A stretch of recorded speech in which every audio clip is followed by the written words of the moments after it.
okay so far? I would like to remind not only our student body, but our visiting guests Okay.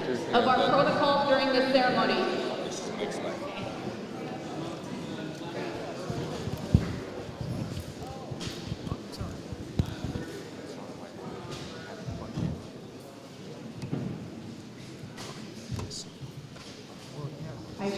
This is not connected to any hardware. So as a reminder, particularly in our student body, once we are in our seats, we do not get up and move. The work that is happening on the floor is historical, important spiritual work, and our job is to not profit. Stay in your seats, do not move unless you're directed to. Okay, kiddos? I see you. Please make sure your cell phones are off. My student body, make sure your earbuds are out of your ears. If I see them, they will be lying. Put them away. Thank you.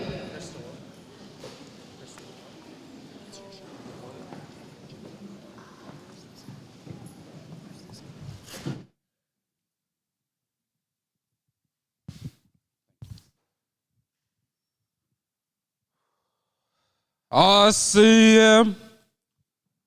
Right now, we would like to ask these witnesses to witness our work. Yo, Teals, can you please stand? And Krista Moya, can you can you please stand?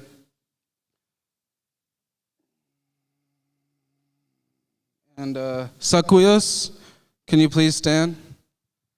And Kathy Pierce, may you please stand. We'll be coming around and wrapping you guys with blankets and scarves. I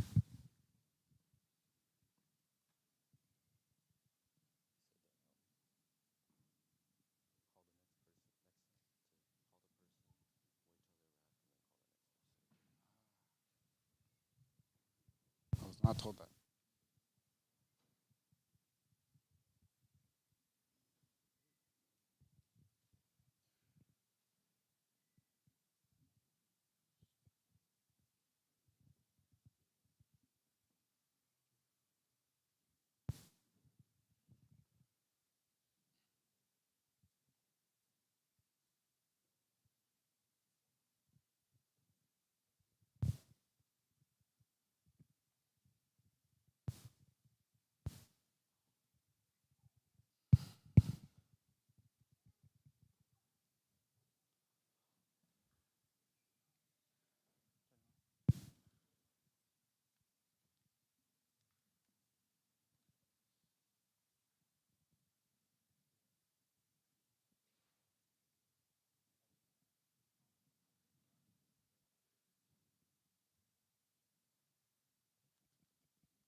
ASEM. I would like to ask Kate Johnson to stand up and witness this work today. Ashka ASEM.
ASEM.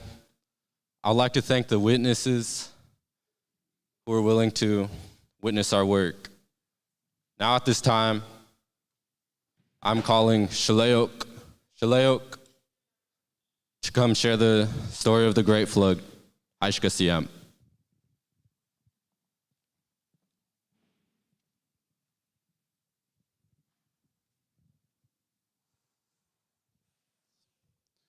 Good morning, my friends and relatives. My name is Shaleok. My parents are Radian Morris and Alfonso Washington, and I wanted to share the story of the Great Flood with you today. The story started a long time ago, way before our time. And it started here, started with our people. And the story starts with this elder. He had this vision, had this dream that there would be a flood that would fill the lands, flood mountains.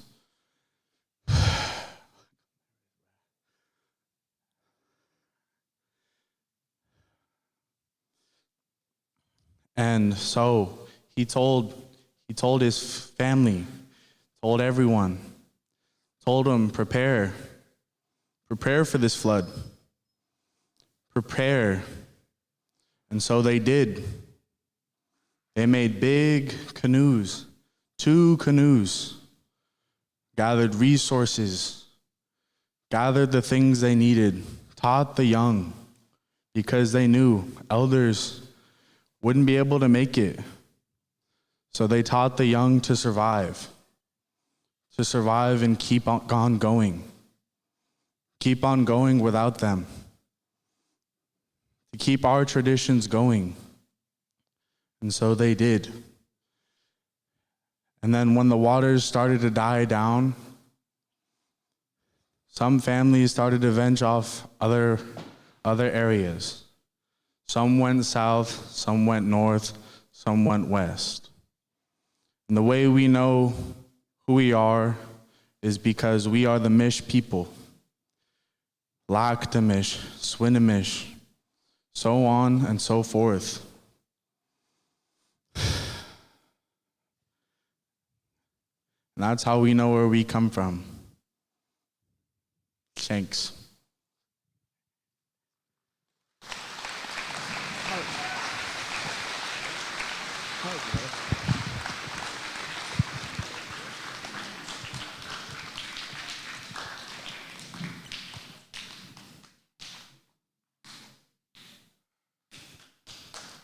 ASEM. I would like to thank Shaleok Shaleok for sharing the Salmon woman story. It's a very important story to our culture. It tells the story about how we came to be.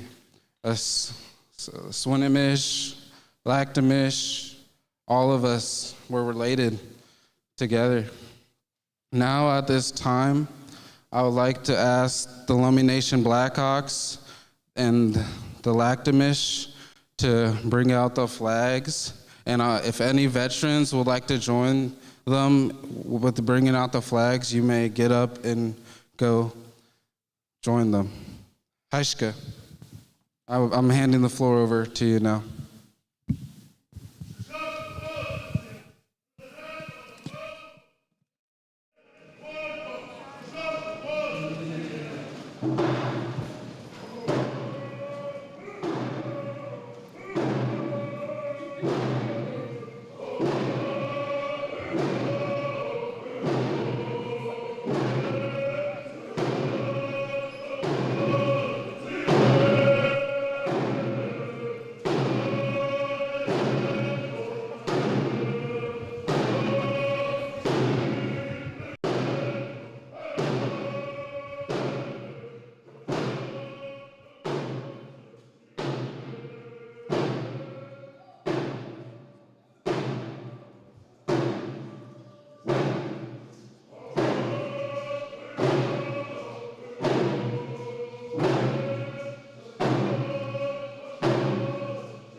ASEM. Just like to say Haishka to the singers and dancers for bringing in the flags, and thank the veterans for what they did. They fought for this. They wanted to see this. And now I'd like to call Chairman Sasumpton for a welcoming. Chairman Sasumpton. Aishka.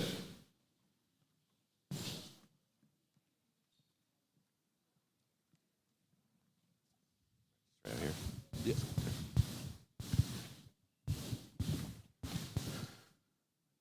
Aitzquachil, Nasjalicha CEM. Good morning, my dear friends and relatives. My name is Satsumton. My name is Tony Hilaire, Chairman of the Lummi Indian Business Council. On behalf of our leadership, on behalf of our tribe, we want to thank you all for being here today.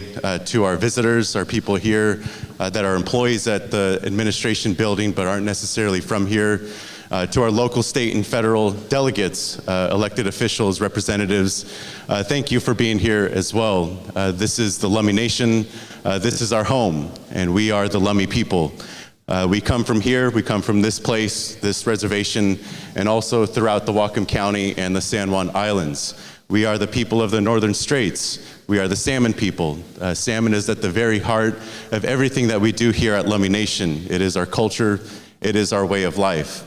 And throughout our history, throughout our time individually as Native people, but also as a community, as a nation, we go through struggle, we go through adversity, we still see the impacts of historical trauma. And today, we come together with tender hearts for our elder who we lost recently, one of the best Blackhawks we've ever had, my auntie. And we go through struggles of missing our elders. We have a missing elder today who we're trying to find and bring home and find justice. We have families that are grieving, that are saying goodbye to their loved ones who are in home hospice. We continue to fight the decline of salmon and salmon recovery and habitat restoration.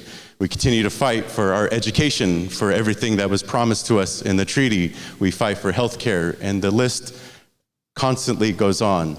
And it is ever so important that as we go through this life and we experience frustration, as we experience struggle, that we take time to do this right here today. To our visitors that are here, this is meaningful consultation. This is what it means to find empathy. This is what it means to find understanding so that we can change the world for the better, that we can find trust in the ways that we handle our business, that we can find trust in the way that we take care of the spirit, that we can find trust in the way that we take care of the salmon and take care of Mother Earth. We can't thank our Lummi Nation School Education Board, faculty and staff, and the students for continuing to bring this together every single year. It's a sign of true leadership when you can sustain ambition in times of adversity, in times of frustration, and in times of chaos. Thank you so much for your leadership. And thank you for remembering. This is a day of remembering who we are as Lummi people. It's remembering our way of life. It's remembering everything that has been taught to us. And that's a testament to our elders that are here today and our ancestors that we take care of for the next generations. We also can't thank you enough for taking time to give thanks and gratitude. It's a day of giving thanks to everything that we have as a people. And so it's a good day. It's a good day to come together, good day to gather, good day to be with each other and check in on each other, and also to ensure our commitment to the next generations. On behalf of the Lummi Nation, on behalf of the Lummi Indian Business Council, thank you all from the bottom of our hearts. Thank you for being here. We love you all. Haishkasiam Nisjalcha.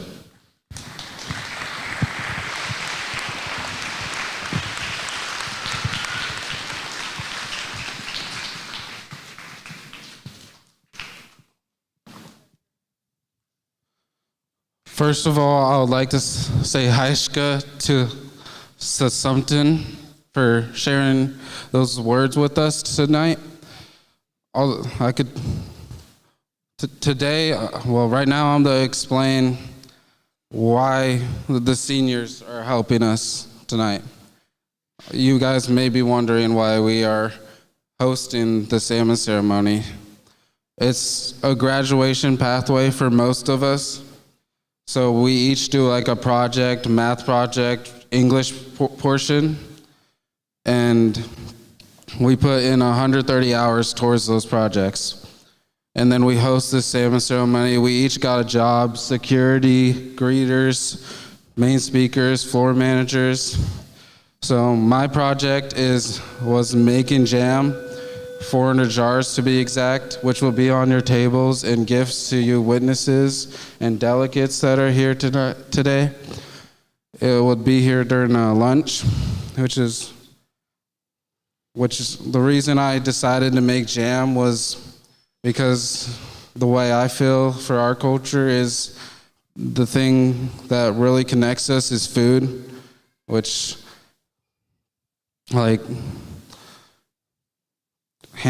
eating food as a community and as a school, as anybody that came here today, you guys took time out of your day to come here to watch and witness our work here. And I'd like to thank all you for coming, taking your time out of the day. And Haishka, I'd like to hand it to Shane to explain his project to you guys as well.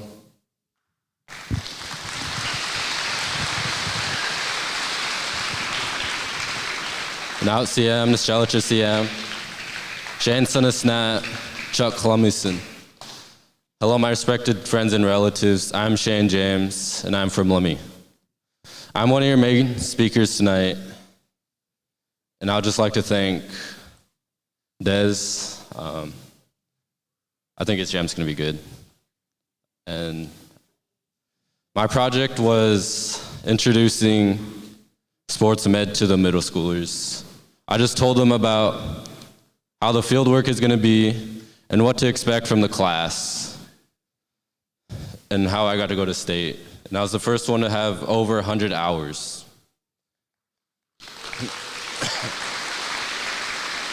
Aishka. I would like to call Lummi royalty and any guest royalty to come introduce themselves. Aishka.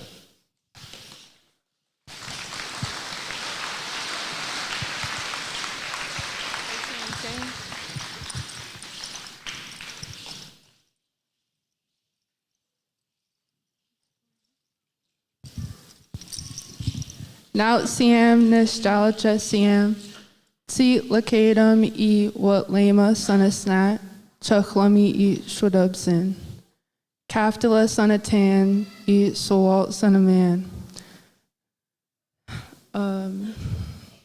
Zidzat Kanam I Sama Iacha I Tatia I Siabalitza La Sasila Haishka Sequanistanat Tachel Tiasquile. Hello, my respected friends and relatives. My name is Seat Lakadam and Watlema. Corrine Kurtz is my mother, and Brandon Williams is my father.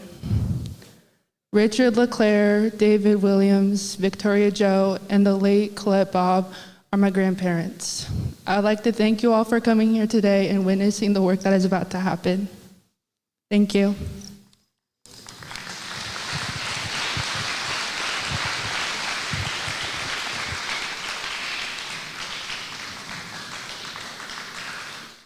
Nautsiam Nisjalu Chasiam, Harlo Sanasnat Chuck Lummi, Laura Boom, Eat Lu Keaton, Sunny Alung, Ruth Solomon, Eat the late Danny Boom, Eat Tracy Heaton, Eat John Heaton, Senaso Sealet Sweetson, Ohila, Consonant Tachel, Atiakaias, Outson Kachita, Clemmy Chawson, Eutatasin, Cornes Tanawit, Sayatson, Tlitza, Tina Quelia.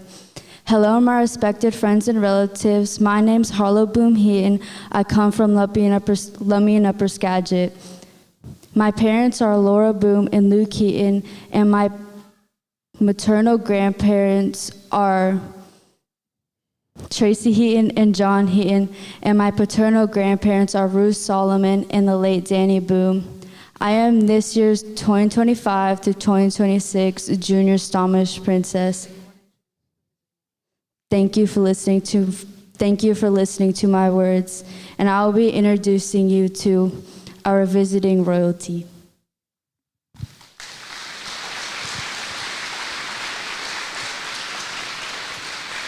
Hello, my respected friends and relatives. My name is Luann Roberts. My parents are Stuart Roberts and Megan Roberts.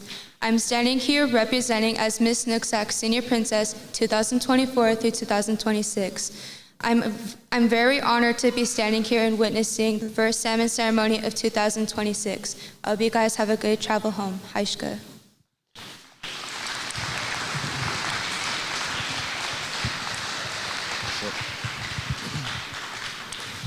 Naut siam nostalgia siam, chahena I hotsquantin I ashkenajoni sanasnat, chisas sactamish I dene I hoskayam, naman kwaishin, natanla hotsquanitza, Celia I Ronso I Solwit Solsila, Wilfred Leclerc Sr. Solsila, Haishka Konasanat Tachil Tia Tangan.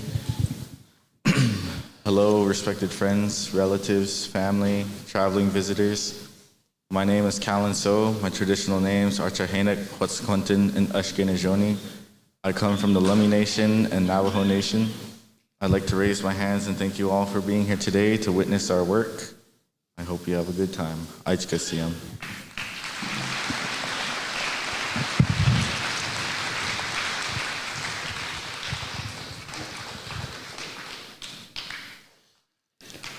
Ocean nostalgia CM nes cleat quin squal or cleat quinal squal a t kai CM nostalgia.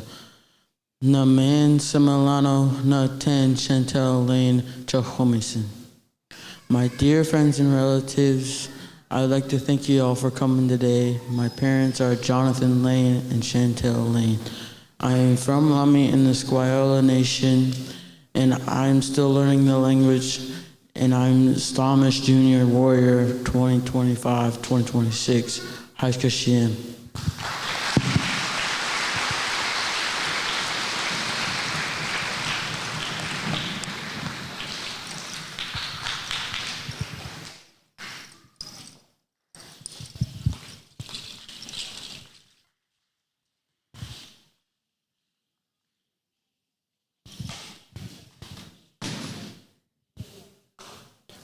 CM. First of all, I would like to thank the royalty for introducing themselves in their language, their native language. It's very important to learn that. And they're representing their nation. Even if they're not Lummi, they're still native, and we're all related somehow. And now I would like to call Harlow Boom, Oriah Lynn, to share the Salmon woman's story. Yeah, Salmon woman's story.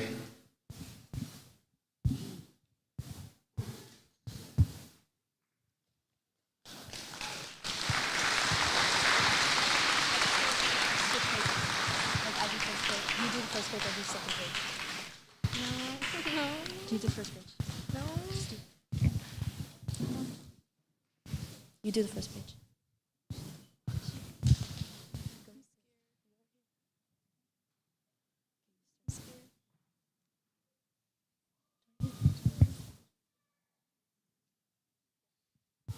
OCM Nishalacha CM Itza Slalu Itza Siochem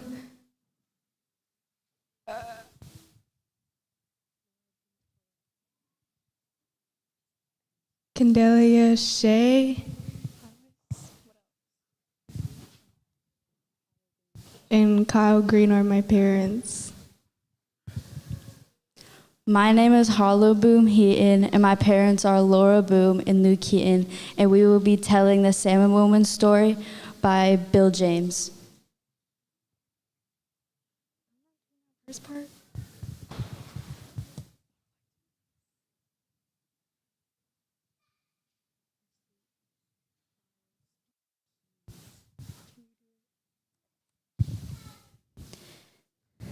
Netza squall scare no heaves. One day, a long time ago, there was a village on the Stalo River where the elders, the men, the women, and the children lived in the longhouses. One day, the village people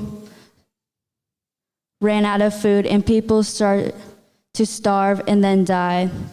The Salaluch elders called a meeting to decide what to do. They needed someone to go look for food. So Salaluch, the elders, called upon a man who had snoch, canoe.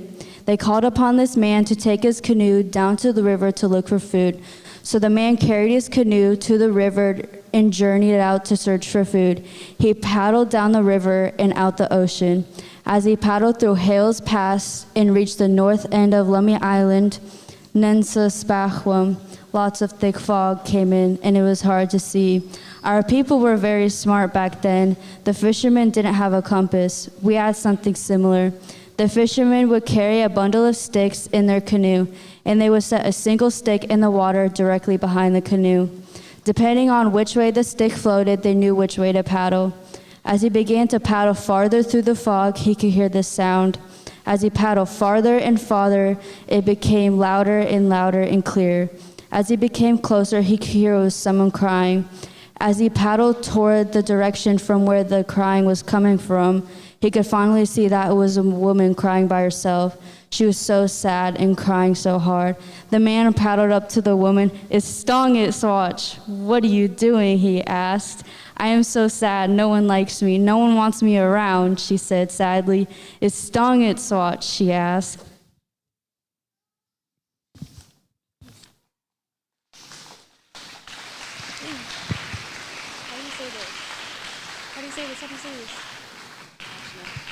I am out here looking for food for my people.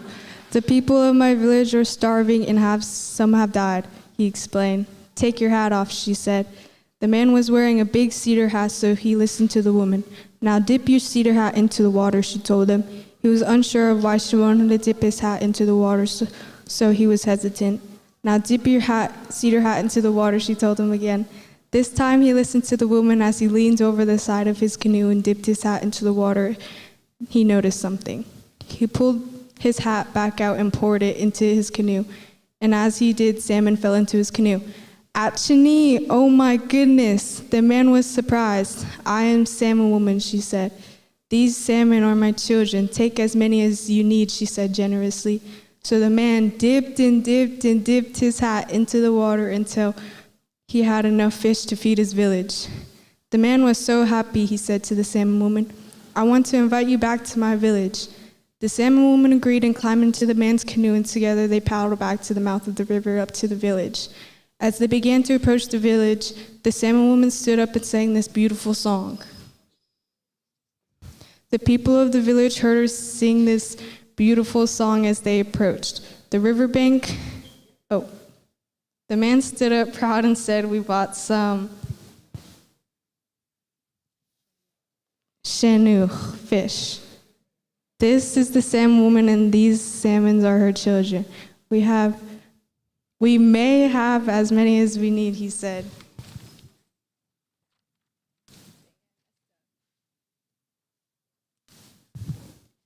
The people in the village were so happy and excited for the gift that was offered to them that they too invited the Salmon Woman to stay in the village. Salmon Woman brought all of her children.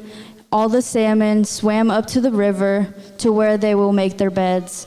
The whole village was happy that they had food again, with all the different kinds of fish that you can think of: smoked fish, wind-dried fish, sun-dried fish, salt fish, and barbecue fish. Life was good. The village had food for a while, and the people were happy. After a while, some people began talking in the village. The man was talking with his friends. He began to think about dinner and what he was going to eat.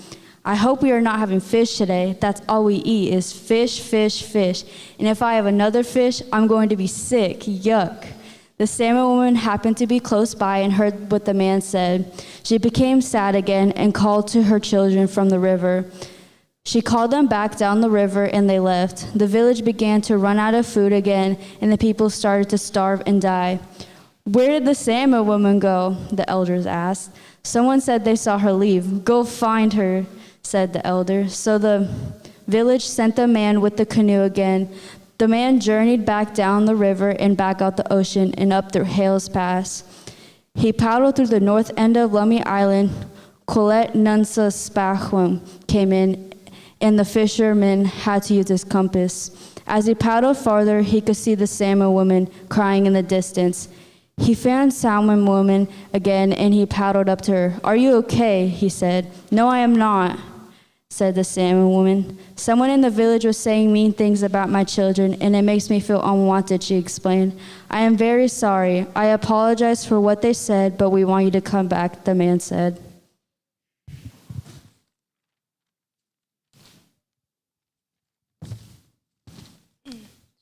I will come back with you. However, if this happens again, I will leave with my children and never return. So this is why today we do not say mean things about our food. We do not say rude things when people ask if we want some food. We do not say fish, yuck, no way. We say nicely, no thank you, not right now, I am not hungry. Today, this is one of the reasons why we have the first salmon ceremony, to show that we appreciate the salmon people. Without the salmon, we would not be here today. Haishka Huye Nakwokwo, thank you for listening to our words.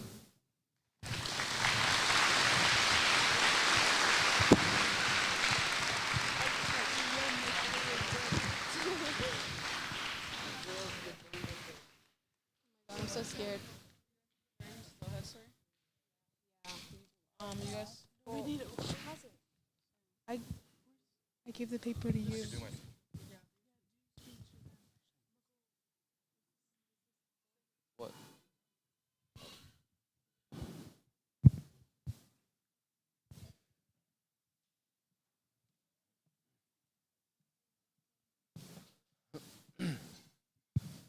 CM. I'd like to thank the storytellers for explaining how and why we appreciate the salmon. They bring so much to us, and we should be grateful for it. But now this year, I'm going to explain why this ceremony is about mental health. It brings the community together. It makes people feel more connected and feel like they belong here.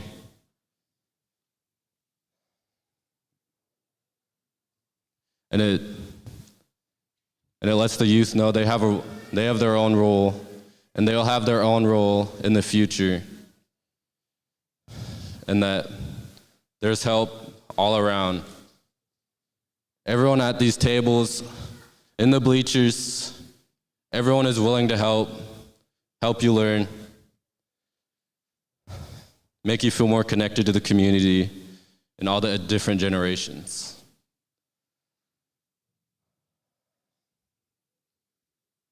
Haishka.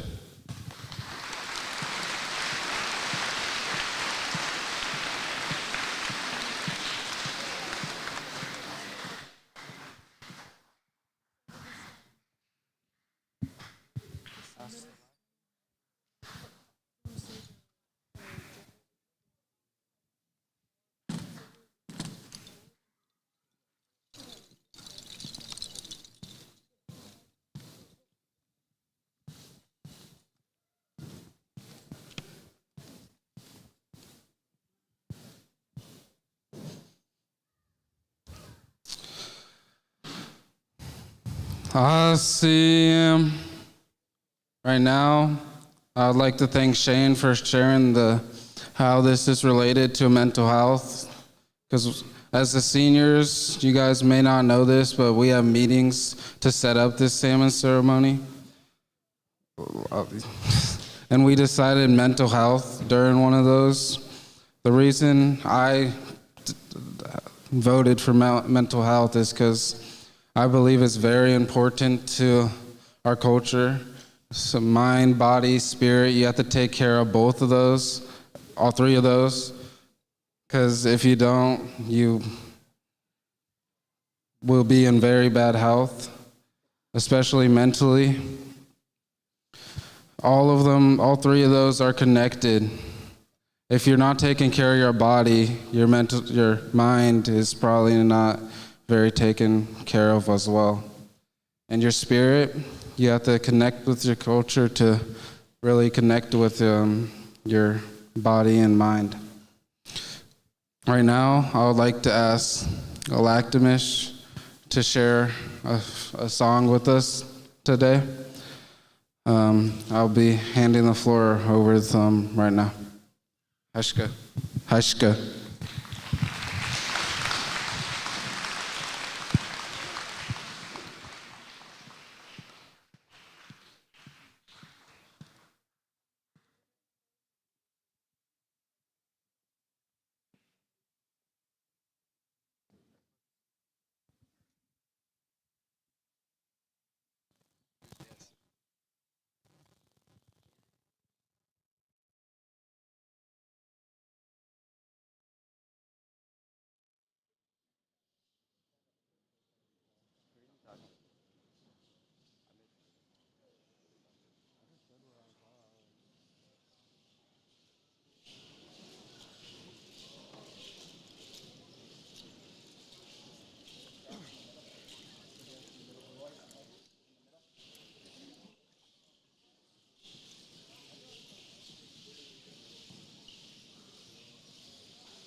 ASEM. I'd just like to say Haishka to the drummers and singers for sharing that beautiful song. But now, at this time, we'll be bringing in or escorting in the salmon. As they escorted in, just thank the cooks and everyone who helped with the salmon. And will you please rise as they sing in the salmon, Haishka.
Friends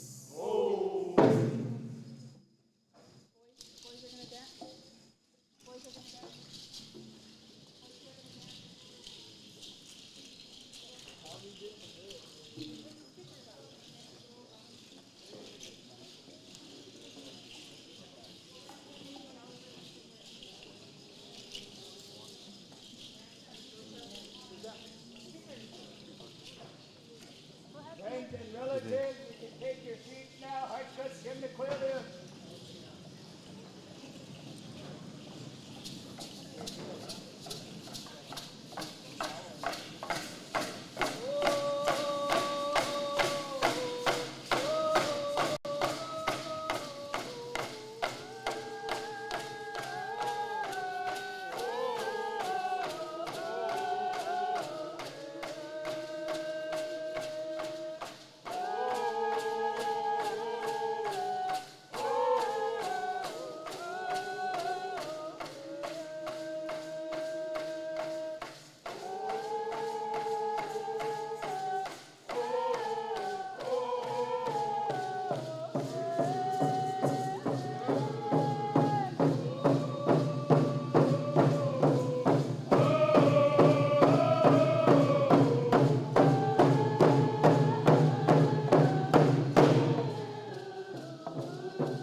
At this time, well, I want to thank the singers, the caterers, all the people that helped prepare the salmon, brought the salmon out. I'd like to thank Haishka to them, say Haishka to them for their hard work. But at this time, where they'll be distributing salmon in paper cups. If you have a bone, we would like you to put it back into the paper cup for when we return it. Haishka, right now, while we're handing out salmon, I'd like to call Harlow Boom and Oriah Lynn to share the Bear and Steelhead story. Haishka. Where are they?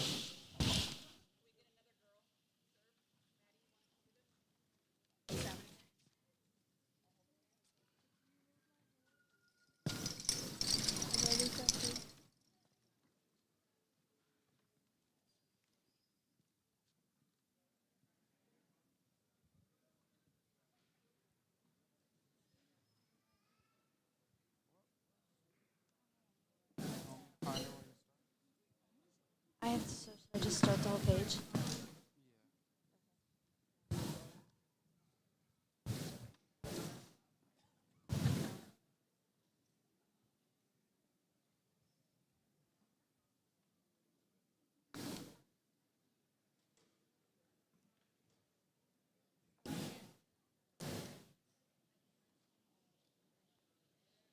My name's Harlow, and me and Rylan Joe will be telling the Bear and Steelhead story by Jewel James.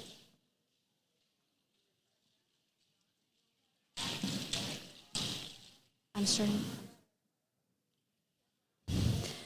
The people lived in the village at the mouth of the river. They all knew that the gift of the salmon woman and her children was amongst them. Raven was a great leader and his wife was wonderful. Each year, Salmon Woman's children came to the village and then went upstream to the spawning beds. Each year, they returned to their mother's spawning beds. Each year, they returned to their mother's house under the ocean.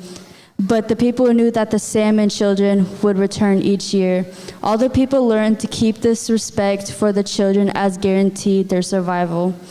Raven had a brother and his name was Bear, who was married and his wife was pregnant. In accordance to the beliefs of the people, Bear's wife is spiritually strong during her pregnancy. In this very spiritual, strong condition, she was creating life, and therefore she was deeply loved and respected by all the people as she was a part of the great mystery of creation. But as long as she was pregnant, Brother Bear could not hunt, fish, or even gather roots or berries. In fact, it was preferred that he did not touch his gear, or that the hunters or fishermen as well.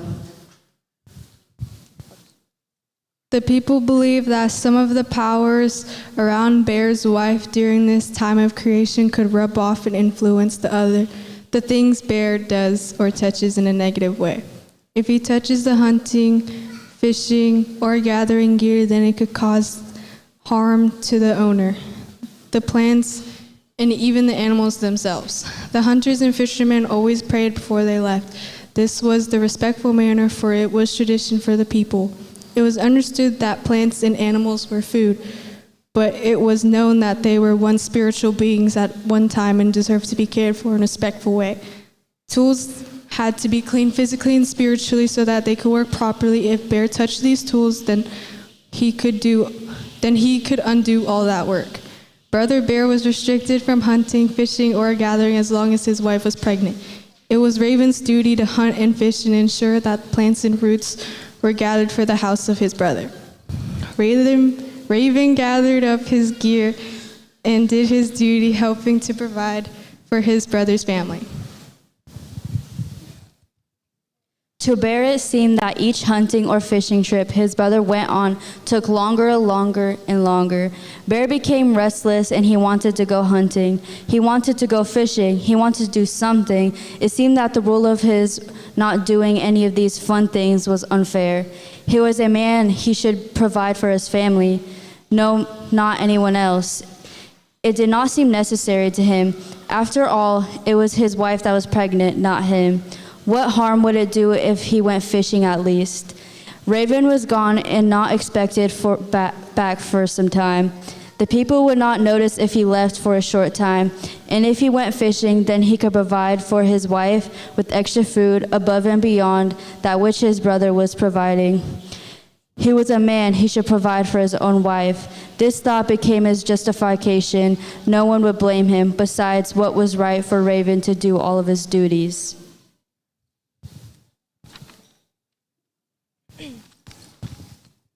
Bear knew that people would see him in the bay if he went fishing there. They would see him in the river if he ever fished near the village. He thought and thought. Then it seemed to strike him as a great idea. He would follow the salmon children upstream to their beds. He could fish there and the people would never see him. What they did not see could not possibly hurt them. After all, there were millions and millions of different salmon children. No one could possibly notice that few would be missing, not if they were taking the upper reaches of the river away from the village. All the brothers' fishing gear were stored away. He decided to go to the spawning beds and simply fish with his hands. Bear left the village. He arrived upstream and spotted the salmon children in their beds. He knew each one by their names and he could tell them all apart. There was Chinook, there was Coho, there was Sockeye, there was Pink, there was Chum, there was Steelhead. They were all in his reach. All he had to do was reach out and grab a few and no one would even know. Bear reached out and touched the salmon child called Chinook. As he did, then all the Chinook children died in their spawning beds. He thought nothing of it. He did not realize that the power that surrounded his wife's pregnancy was too overwhelming for the salmon children. Then he reached out and touched the one called Coho, and immediately they all died. Soon after the Chinook that died, they floated downstream and passed through the village of the mouth of the river. The people saw this and became upset. Shortly after, the people saw the salmon child, called Coho, drift past the village. They soon sent a search party out to find Raven, for no one even remembered the salmon children dying like this. The people searched and searched. The whole village was concerned and overcome with grief and fear. They anxiously waited for the return of Raven, for surely he had answers. In the meantime, Brother Bear was still enjoying himself in the spawning beds. He next found the salmon children called Sockeye, and then pink salmon. As he touched them, they all died. They drifted downstream past the village. As soon as Raven returned, he called a meeting of the village. He was the only one who noticed one person was gone, Brother Bear. He knew that the bear's wife was pregnant and that the bear was forbidden to touch the fishing requirements for good reasons. Wife was pregnant, that the bear was forbidden to touch the fishing. This respectful conduct was expected of all the people in the same condition and circumstances as the bear. Bear was not treated any different. He realized that it must be his own brother that was violating the promises that he made to the salmon woman, to respect her children and leave them alone in the spawning beds. Brother Bear was so happy to be fishing. He thought what a foolish rule it was for them to say he could not fish. Here he was, fishing all alone, and no one could catch them as many fish as he had. Bear did not even notice the riverbed and shore was covered with the multitudes of dead salmon children. He did not want to see, so he became blind to his own mistakes and errors. He was happy that all was mattered to him, and he had an excuse. Next, Brother Bear found chum salmon. He reached out and caught one. Then all the other chums began to die, and soon they floated downstream. Raven followed the dead fish upstream. He came to the spawning beds, and there he found his brother. Bear was just about to reach out and touch the salmon children, called Steelhead. Raven stopped. Steelhead was not touched by Bear. It did not die in the spawning beds. It did not float down the streams past the village. Bear could not deny he was fishing. Raven explained to the bear all the damage that was done. Bear was ashamed, and he ashamed his brother Raven. And he brought shame upon his whole village and all the people. The vows to the salmon woman were violated again. Raven had to punish his brothers, so he forbid his brother from using any fish equipment from that day forward. Bear would be stuck with fishing in the spawning beds when the salmon are not at their best quality condition. But the damage was done. The salmon children called Chinook, Coho, Sockeye, Pink, and Chum were all touched by a bear when his wife was pregnant. They, the salmon children, all were affected by this. Now they all die in their spawning beds. Before they used to go to the spawning beds, they then returned to the oceans. The house of salmon women under the water. They would take this journey year after year, but now it all changed. They would come to the spawning beds to only die. All except for Steelhead, who was not touched by Bearhead. Steelhead to this day continues to swim up the spawning beds and return to the ocean year after year. This is why Steelhead is different from all the other children of salmon women. Raven remembered all the disrespect before this happened. He remembered that the time the salmon woman took her children away before, the people suffered from their foolish behaviors of disrespect. Raven knew the salmon woman could leave the village once again and take all her children away forever. He convinced her it would be wrong to make all suffer for the poor decision of one bear.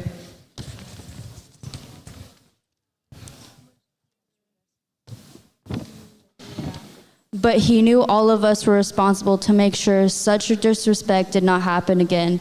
So there he had to be away for the whole village, all the people, to remember this event and not to be disrespectful in the future. This was the time that the people began to hold the first salmon ceremony. They all knew that the salmon woman would continue to send her children year after year, but to remember the sacrifice and the need to not repeat past mistakes, the people began to hold annual ceremonies to remind them for the elderly to teach the young children to never forget. Using a traditional annual ceremony, each generation could be taught. All of the first salmon children is a spiritual matter, and if we want them to come back every year, then we have to be respectful. There are, after all, spiritual sacrifices for the benefit of the human children. Haishka, thank you for listening.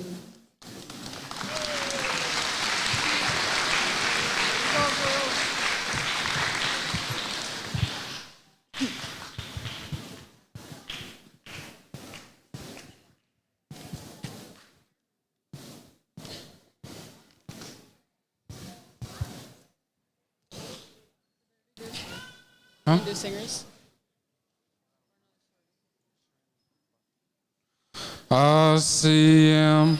At this, I would like to thank Harlow Boom and Orion Lynn for sharing the Bear and Steelhead story. Right now, I would like to,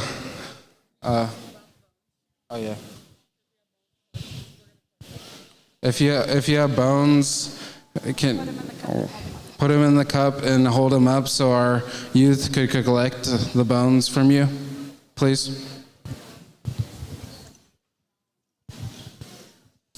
The reason we hand out a salmon to everyone, so we could share a meal as a community, and how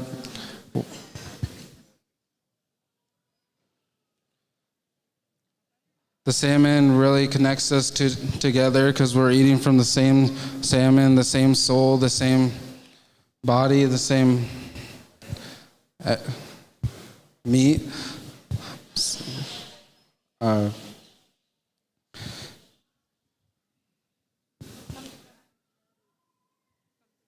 Come together to share a meal with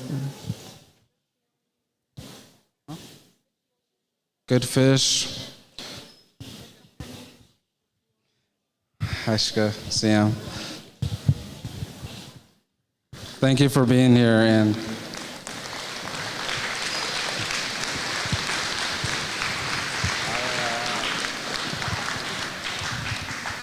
ASEAN. I would like to just thank all the youth and the staff who are helping distribute the salmon. But at this time, I would like to tell all you guys to have a prayer in your heart and your mind for the Hilaire, and the Toby family. They had a recent passing of one of their wisest elders. But now I'm going to tell you how the Baron Steelhead was related to mental health. It's related by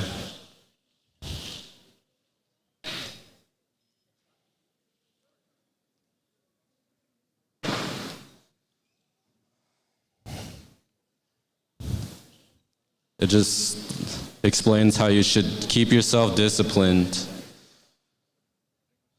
and yourself focused on what people tell you to do.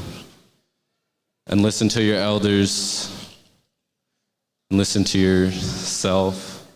Keep yourself focused, your mind on one thing, spirit on one thing, and Haishka.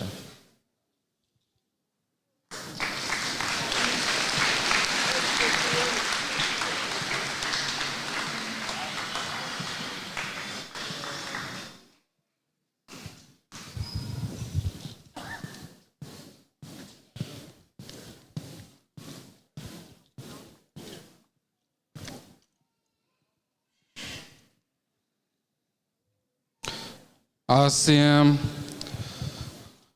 I would like to remind people when there's a speaker to please be quiet. Right now, when I was talking about mental health, I forgot to introduce myself, so I'd like to do that now. I'm sorry for not doing it earlier. Now, CM, Nostalgia, CM, Desmond Jones, Sinasnat, Chuck Lactamish, Tiana Lane, Natan, Lance Jones Jr., Naman, Julie Solomon, George Lane, Lance Jones Sr., Carrie Ann James, Cecile, Hashka, Makoila, Coniston Tatchell, Tatil, Lactamish. Hello, my respected friends and relatives. My name is Desmond Jones. I am from the Lummi Nation. My parents are Tiana Lane, Lance Jones Jr. My grandparents are Julie Solomon, Lance Jones Sr., George Lane, and Carrie Ann James. I would like to thank all you for coming today, and Tashka Konisut.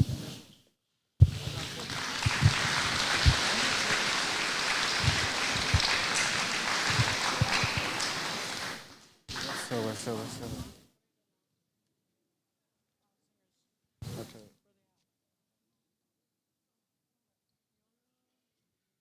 Go walk around. Watch out.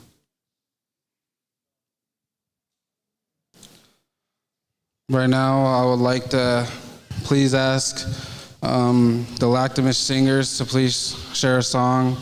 It was like a calm song while we distribute the fish. Please, Hashka. I'll hand the floor. The drummers and the singers. If anyone will be able to do that, please.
ICM. I'd like to thank the singers for filling in the empty noise. But at this time, we'll be escorting the fish back to its home, where it came from. It'll tell all its brothers and sisters that it was well taken care of, and hopefully there will be more fish than this year, next year. We are now asking the singers to escort the fish back to the water. Haishka.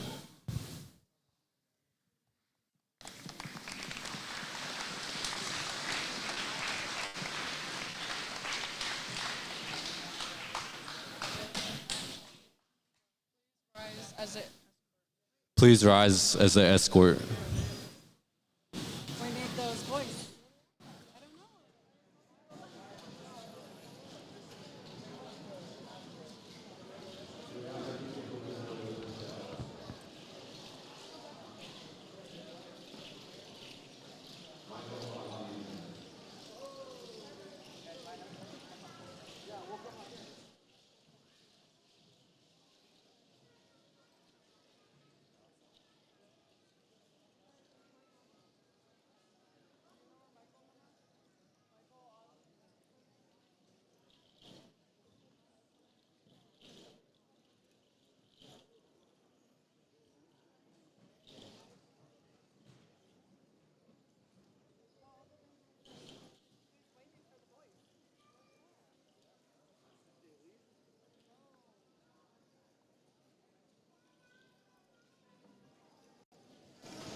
guest, we're asking you to stay and share a meal with us once they leave.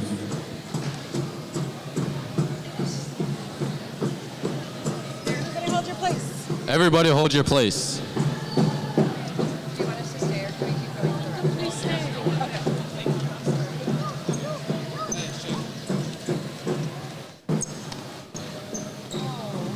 What's happening? Everyone's fucking stay seated. Ask them to stay seated right now. May you guys please stay seated. Don't come back. Please come back. Come back. We're not done with it. Say it. We're not done. We're not done. We're not done yet. We're not done.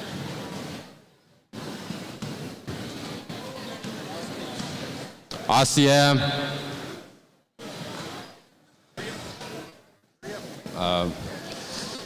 Guests, we are asking you to share a meal with us, and please stay here. That ceremony is sacred. They're bringing the salmon back to its water.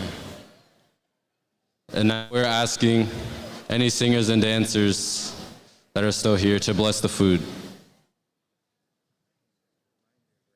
All guests to remain, share a meal. All guests still here, please remain here to share a meal.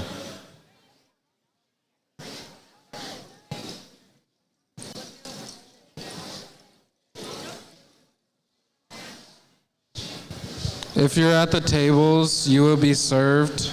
We will have people come serve you. Sorry, elders.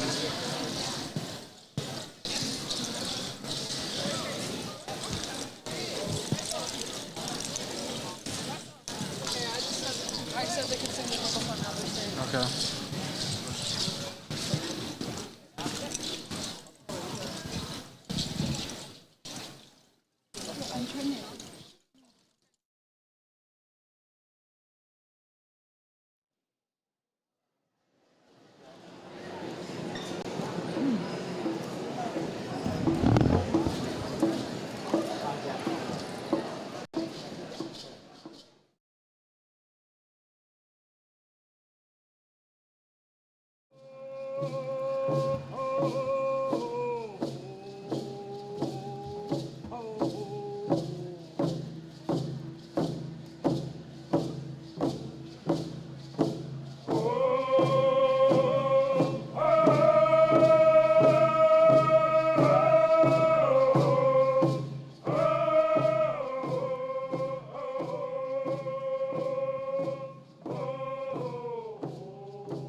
To thank the Lactamish singers for staying behind and blessing the food.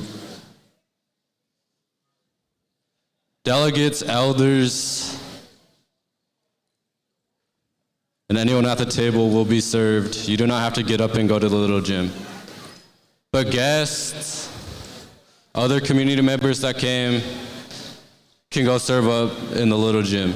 7 to 12 will serve last. Haishka.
Everybody sit down and listen to the witnesses while they speak. Thank you.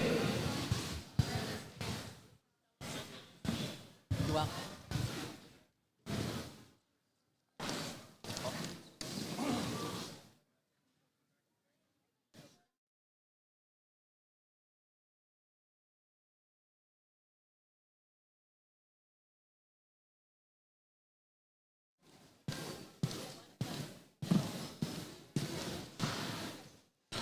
CM, I would like to ask Krista Moya to come down and share words of what she saw today, of our ceremony today.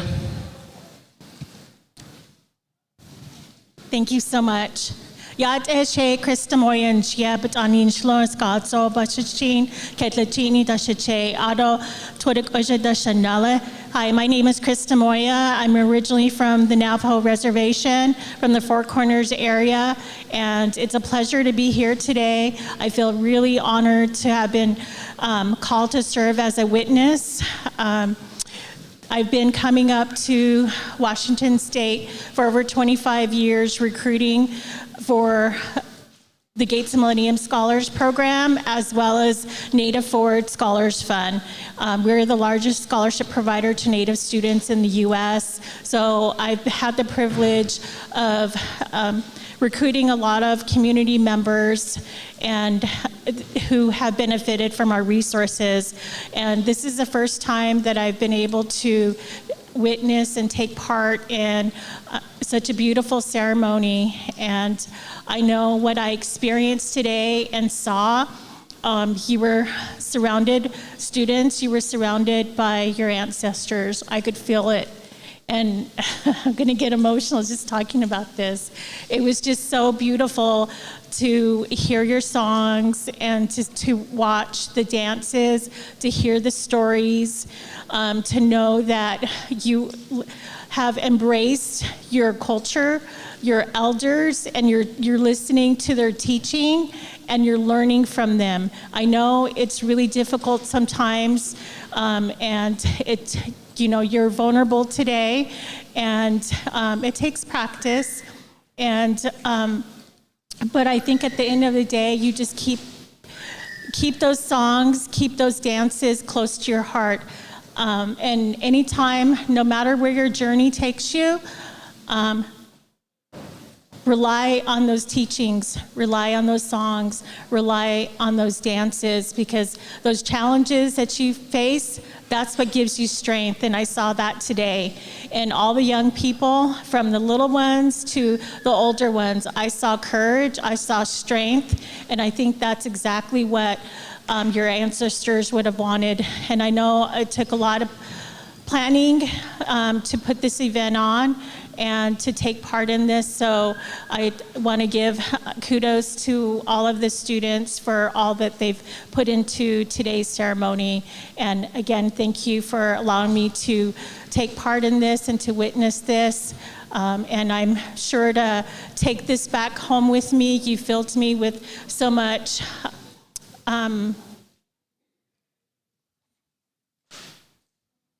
heart, and I know that I will share this with my colleagues and my people back home. So thank you.